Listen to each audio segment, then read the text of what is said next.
ভাই MSI motherboard হবে নাকি? হ্যাঁ ভাই হবে তো ভাই, বসেন না ভাইয়া। থ্যাংক ইউ ভাই। ভাই কোন মাদারবোর্ড চাচ্ছেন? বেসিক মাদারবোর্ড চাচ্ছিলাম ভাইয়া। Basic MSI. জি। সেক্ষেত্রে ভাই আপনি এই মাদারবোর্ডটা দেখতে পারেন। আমার ইউসিসি অথরাইজ মাদারবোর্ড দরকার কিন্তু। হ্যাঁ ভাই এটা অথরাইজ প্রোডাক্ট, এই যে দেখেন হ্যাঁ, স্টিকার দেওয়া আছে ভাই। জি ভাই। তাহলে কি প্যাক করে দিব ভাইয়া? হ্যাঁ এটা দিয়ে দেন, ইউসিসি অথরাইজ আছে তো, ভাই। এটা আমার দরকার। ঠিক আছে ভাই, আমি তাহলে প্যাক করে দিচ্ছি। ভাই এই যে আপনার প্রোডাক্টটা। থ্যাংক ইউ ভাইয়া। থ্যাংক ইউ সো মাচ ভাই। Thank you.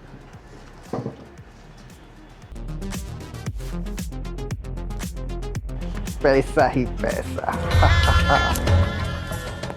কিরে কি অবস্থা? এই তো কি খবর? এই তো কি আছি। নিলি? এটা বোর্ড নিলাম এমএসআই, ছোট ভাই একটা পিসি বিল্ড আপ করুম তো, একটা বোর্ড নিছি। আপাতত MSI দেখি board? আস্তে আস্তে সব বিল্ড আপ করে ফেলামু। আপাতত বোর্ড আচ্ছা, নিছি। এমএসআই B450M না? হ্যাঁ এটা তো নকল স্টিকার। কোথেকে কস? নিছস?